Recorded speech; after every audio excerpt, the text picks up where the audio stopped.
Hello everybody and welcome to the Uncharted 4 multiplayer stress test weekend. This is something that I wasn't actually expecting. I got an email about it from Sony just yesterday. And, I pre-downloaded the thing. It's 10 gigs, so it's a pretty big file. And just hopped on this morning to play a bit of a multiplayer. And I've got to say, it was a lot of fun. So I basically just recorded what I played and, wanted to do a little montage video to kind of give you an overview of the beta. Maybe you can't download 10 gig. Or maybe you just kind of, maybe your internet isn't good enough to play the multiplayer right now, or things like that, but...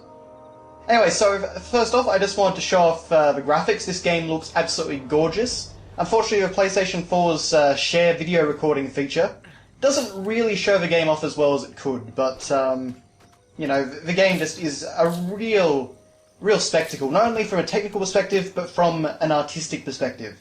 The amount of detail in these maps, especially for multiplayer maps, is just incredible.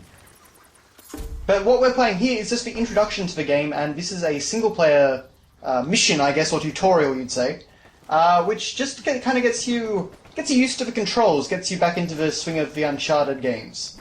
And showing off, of course, a new mechanic here, the grappling hook, which is actually a really cool mechanic. I'll talk about that more as we go along.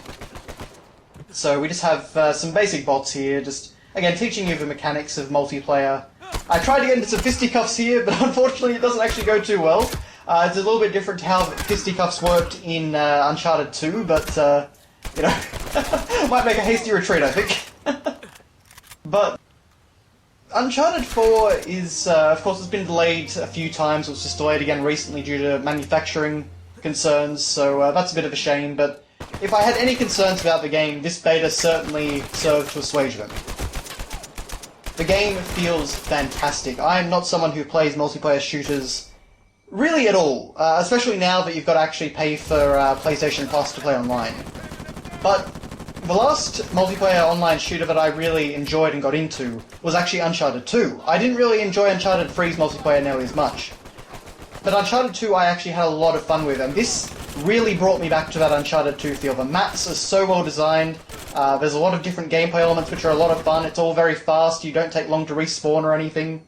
You've got powers, like you could just see there that I summoned a heavy by using some of my cash that I'd got by collecting treasures and defeating guys. You can actually see that the amount of money you have actually goes up every... I don't know exactly how long it is, maybe 10 or 20 seconds that you're alive. Just goes up by $15. So just a very nice reward for staying alive, I guess. But as you can see, I'm a little bit rusty at the game. I'm not too bad. I've played a lot of Uncharted in the past. Uncharted 2 is pretty much my favourite game of last generation. So, just trying to get back into the swing of things. And by the third match that I play, because we're going to do some online matches, that's kind of... I get back into the swing of things. Okay, so yeah, fisticuffs worked a bit better there. So basically what we've got on offer today is I'm going through the introduction as Nathan Drake here. Then I'm going to play, or rather we're going to go through all the customization options in the menu. And then I'm going to play 3 different matches. So we've got basically just covering all the content in this beta. So there's 3 deathmatch maps that are in the game. And so we're going to check out all of them. And I've got to say, there are some really great maps here. But what we're going to do right now is we're going to try out one of the new mystical powers in the game.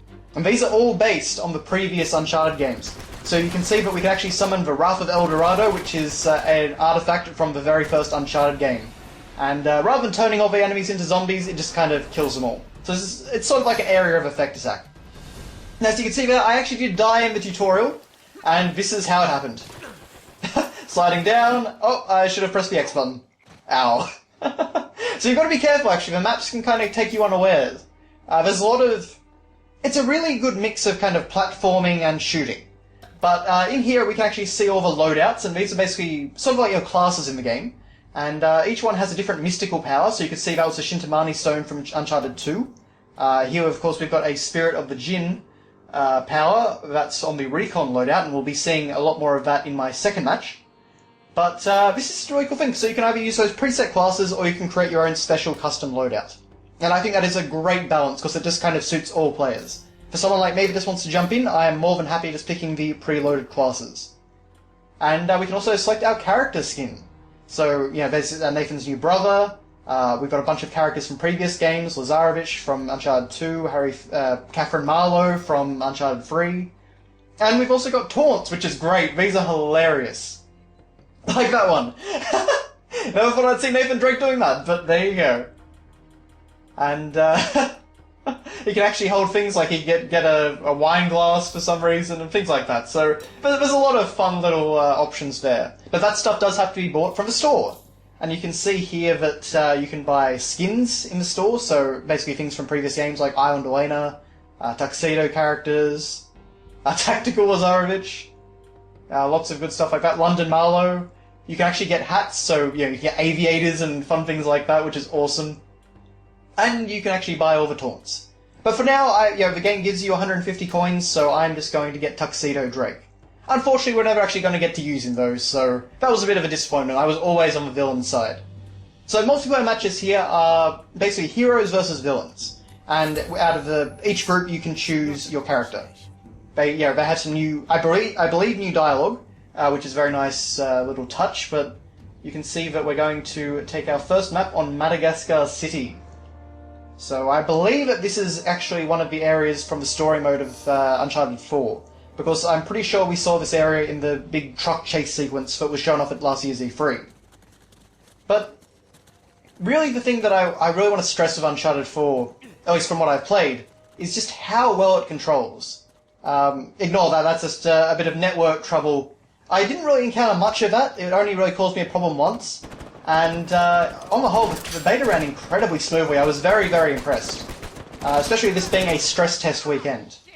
I was playing this, I think about 4 or 5 hours after the beta started. It would have been 4, yeah, so that was something. But you can do some cool stuff like this. You can slide on rooftops and be very athletic.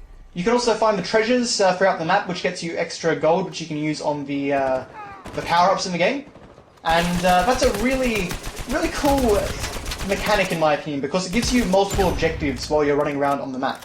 So even though it's a team deathmatch and you're trying to help out your team and, beat the bad guys, or the good guys in this case, you actually do have kind of your own agenda, and that can actually help in the long term if you collect those treasures, because you can actually afford better powers. And they seem to be instanced, so you pick up a treasure, it is your treasure. Everyone seems to be able to have the opportunity. You're not taking it away from anyone else, which is a very good way to handle it. But yes, as I was saying, Uncharted 4 just handles tremendously well. And here's another thing, okay. So when you actually die, you don't die immediately, you go down. And when you go down, you can actually be revived by your team members. Or alternatively, you can be finished off by your opposition. And that's a very fun mechanic. So you can see that, that guy's crawling on the ground, so someone else took him out. But that can be a really fun mechanic, because if you use your melee attack, you can actually kind of kick the person. You can kind of just kick them far away and defeat them like that. So it's a very fun and silly way to finish them off, and get some more XP or money in this case. So so getting back to what I was saying again, this game just feels really, really good. It is so smooth to control. It is just one of those games. It's like one of those sort of like a Nintendo game, really. It just feels good to run around and jump and climb. I'm not really having problems, it's not doing the opposite to what I want, it's just being very, very straightforward. And that's kind of a wonderful thing. And the smoothness of the controls actually allows you to do cool stuff like that. And you can also see that there is actually some destructible terrain in the environment, and we're going to see a really great example of that in, I think just a moment actually. But, just one of those cool things, like you can see even that that pillar's been damaged a bit. It's not over the top, it doesn't have that big of impact on the gameplay or anything like that, but it's just a really nice mechanic. I mean, as you can see there, you've also got the grapple mechanic, and it's not really a big deal on this map, but on some others it is a massive mechanic, and it is honestly a ton of fun to use. In some ways too fun actually, because you sometimes just use it because you want to, rather than it being a smart tactical decision. Okay, so you can see there that guy summoned a brute, and that brute did a lot of damage. Okay, so we've got a guy attacking us from up here, so we've got to just climb up here. And I think this is one of the things I really love about Uncharted's multiplayer, is that it's not just a shooter. And you can also do cool stuff like that. It's not just a shooter, you can climb around, you can fight in all these different ways, you can engage enemies on all these different vertical levels, you've got the grappling hook now. It's you know, you've got all these extra powers that you can buy, the mystical stuff and all that. There's so many different elements. It's just really, really cool. Okay, so we're actually running out of time here. You can see that we're down to about the last 5 minutes of the match. And one of the cool things is that when it actually gets near the end of the match, the music, that's the time, by the way, where the network connection kind of messed with me, but the music actually picks up. And it's kind of just a really cool touch. Now you can see here a grenade gets thrown, and something happens over there, and then you can see the big statue actually comes crashing down. It's a shame I didn't get to see more of that because I died, but obviously there is a bit more destruction here than I expected. But we actually did manage to win quite a bit early because, you know, we got 35 kills, and 35 kills is what you need to finish the match. So, yeah, I did okay. I was in the middle of my team there. 7 downs and 5 KOs to, I believe it was 3 deaths. So that's not too bad, and you can see that we get these medals when you get, you achieve certain things, and your challenges are on the right side there. Okay, so now we're dealing with match 2, and this is by far my worst match. So, this is the map we were playing on in the tutorial, but it is a little bit different now that you have a bunch of people running around it. So, this is kind of funny right here. So, even if you mess up the grapple, you can actually rappel off it, but people can then jump down on you and take you out like that. So, yeah, that's just a cool little mechanic that would be rarely used. And also, like this, you can do ledge grabs to instantly kill a foe. And that's, you don't get quite as much money as you normally would, because the guy just gets KO'd immediately. He doesn't go down, and then you can take him to a KO status, so you only get $50 instead of $150. But it's still a really, really great way for taking people out, and I love that they kept that in from a single player. So as you may have guessed, I'm very much a sort of run in, gun them down, punch them in the face sort of guy in these sort of games, and unfortunately I chose for Recon because I want to try out the Spirit of the Jinn power, because I thought that was a really cool idea. Unfortunately, this gives me a sniper rifle, and I am terrible at with a sniper rifle, especially on a console shooter, with a right analog stick. I just can't do it. Now, unfortunately, I thought that my sniper rifle must have killed him, or at least weakened, or sent him into the down status anyway, but unfortunately not. So I decided to reevaluate my strategy and go and get some treasure, so that I could afford the Mark of the Jinn power-up and see how that was. And you can see that rather than just finding a random treasure, I actually found a special relic this time. So that relic is basically just like the ones in the story mode. Unfortunately, I can't actually climb up any higher. That would be a great vantage point for a sniper, but, you know, I can understand why they put a cap on that. Okay, so we're buying the Mark of the Jinn power-up, and we are in it. So this makes you near invincible, and you can also use the circle button to do the Jinn dash. And that's the power that the enemies near the end of Uncharted 3 had. And so being able to actually control this, they were really annoying enemies in that game. Being able to control this is just awesome. It is just so much fun. Even though, you know, you're not that powerful, you're not nearly as powerful as they were, it's just such a cool thing to be able to do.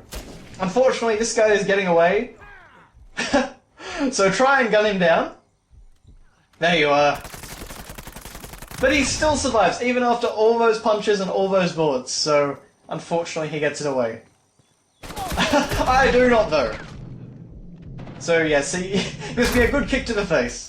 And what's funny, I'm not sure if this is just a stress test beta thing or if it's actually going to be in the game, but sometimes when you get kicked you can go for miles, as you'll see at the very end of the video. So again, the treasure is a really cool mechanic in my opinion, because it kind of, it provides a little bit of an exploration element to the multiplayer matches. It makes it feel a little bit more single player, it makes the maps feel a bit more diverse. Because you're not just running to the, you know, the place where all the action is, you're also kind of exploring. And you can see I actually found another relic. I believe that one is actually from Uncharted 2. But don't quote me on that. Okay, so using my Mark of Jinn power again. Unfortunately, it doesn't go too well that time. I fall into the pit. Or I rather get shot into the pit. But in a really cool twist, the Mark of Jinn power-up, if you die with it on, you actually get to keep it. So I still have my power, and I can continue to, you know, try and get a little bit of utility out of it. As you can see where I take this guy out.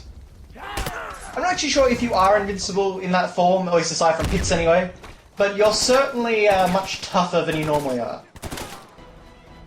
Okay, so I'm finally starting to get the hang of a sniper rifle, just as the match is coming to an end. Unfortunately, I've done very poorly in this match.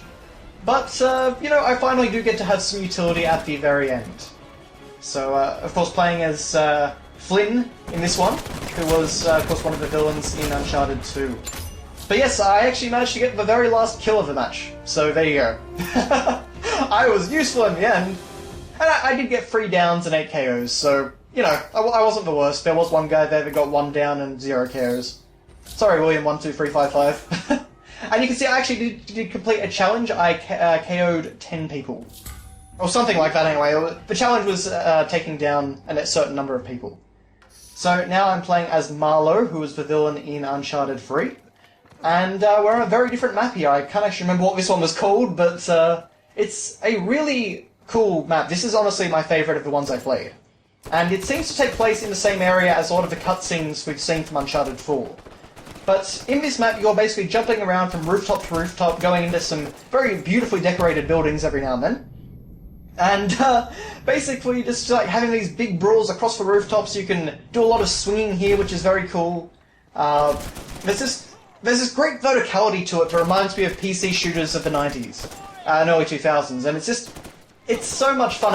In a lot of ways, I guess it's like games like Dark Forces 2 and Jedi Outcast, where you had a lot of powers in addition to it being a shooter, and it was a lot of fun in that regard. So, unfortunately, we ran into a guy over here who was having some network connection troubles. I decided, it was poor sport to take him out while he was like that, but someone else disagreed. So I got $25 for assist anyway, so yeah, I guess that's better than nothing. But, we're wrapping up here, so I guess I'll start to, just trying to think if there's really anything else to talk about with Uncharted 4's beta. It's something, I'm not going to really play it because I don't pay for a PlayStation Plus subscription, and I'm not really that big into multiplayer shooters. I'm definitely going to get Uncharted 4 probably on release, and I'm very much looking forward to single player. But I think if you're looking for a new third-person multiplayer shooter, because there aren't really a ton of those, this is definitely, I think, going to scratch that itch. This is a fantastic multiplayer mode, the best that I have played in a long time. Especially if you're like me and you like single-player content. Would it last me a long time? I don't really know, because I'm someone who doesn't really like repetition. I like going to new levels, exploring new locations, and progressing a story and things like that. But honestly, I could see myself playing this for at least a few weeks, and for that's a pretty big accomplishment when it comes to me, because I'm not a multiplayer person at all. Especially not these days. I was much bigger into multiplayer when I was younger. So there's some cool verticality stuff like that. I climbed onto that rooftop. I couldn't really go anywhere from there, but it was a good vantage point. There's a guy in here, so we get some close quarters fighting. He's trying to take me by surprise, but I take him instead. Lots of cool stuff here. The level design is amazingly good. And just kind of in all the right ways at least for someone like me anyway, that enjoys this sort of level design. There's actually some weird physics, as you can see here with this bench. I didn't expect any physics objects in the environment like that, but there you go. I wonder if I could actually shoot all these pots or things like that. Just also admiring the texture work. I'm sure PC players would say it's not that good, but to my eyes it looks very good indeed. Although again, of course, the PlayStation 4's share video function is not that great. And so you can get some great stuff like that. That guy went flying when he got KO'd. And we're going to see another great one in just a minute here. But, you can see there's a lot of great gameplay possibilities because of this verticality. I know I keep talking about it, but, they charged in there, whereas I stayed back and took the high ground to give him cover. One guy's climbing up while another took the stairs. Unfortunately, when we get ambushed by a guy hanging over the edge and things like that, there's just so many cool possibilities in this level design. It is... I really can't overstate how much fun I had in this multiplayer stress test. And I'm so glad that Sony did this, and, it honestly does make me consider getting a PlayStation Plus subscription, at least for a month anyway. Just because this is so much fun. But I imagine after I play the story mode, that'll probably be my Uncharted fill for me. But, so really I think if you're looking for a new multiplayer shooter, and you like third-person shooters rather than first-person shooters, because, if you like Call of Duty, this isn't going to be the game for you. But if you like third-person shooters, if you're a bit more of an old-school shooter fan, then I think you'll really enjoy this. Speaking of really enjoying this, this is what I was talking about before. Wait for it. Hey! And she's off the side. I love things like that in multiplayer games. Lots of good ragdoll physics, it would seem here. But I'm trying out my mystical power, so it's the same one as before. I should have mentioned actually with Marlowe I went back to an assault class rather than a recon, so I forego my my sniper rifle in favour of a good old AK-47. And even though my mystical power doesn't actually get this guy, it does force him to come to me. And that, of course, is his downfall in the end. I tried to use a bit more of the swinging mechanic there, but unfortunately I hit a wall. So that's not something I advise doing. But in general, though, the swinging mechanic is actually really cool. I've seen people in these matches, because I've only played these matches, I only really played about 40-45 minutes of the game. That's all I really had time for, but I had a lot of... I kind of noticed that people were actually swinging on the ropes and shooting while they were swinging. So it actually gave them a higher vantage point with which to rain down fire on, and of course they were a moving target in the air. So that was a really clever strategy that I thought was really cool, and it wasn't something that I actually was able to pull off myself. So there actually might be a fair amount of depth, I wonder, in some of these mechanics and maps. And when you consider that this is only team deathmatch mode, and there's, knowing, well, if it's anything like Uncharted 2 and 3, there's going to be a ton more modes. Maybe even some co-op levels, in fact, like single-player style things. Then I think, multiplayer is something to definitely get excited about, even if you are, like me, a single-player fan. So, okay, there's a brute over there, and, not really a good place to be, so I use my mystical, so that takes care of the brute, it stops him in his tracks, and I take out the guy that's just in front of me. And that wins the game, so there you go, and you can see that I actually made the most cash in that match, and I got the most downs and the most KOs. Well, the most KOs, anyway. So overall, I was the top guy on there. So that was very cool in my opinion. I was so glad that I was able to leave Uncharted 4's beta with some dignity. But thank you very much for watching, guys. I had a lot of fun doing this, so I will see you next time.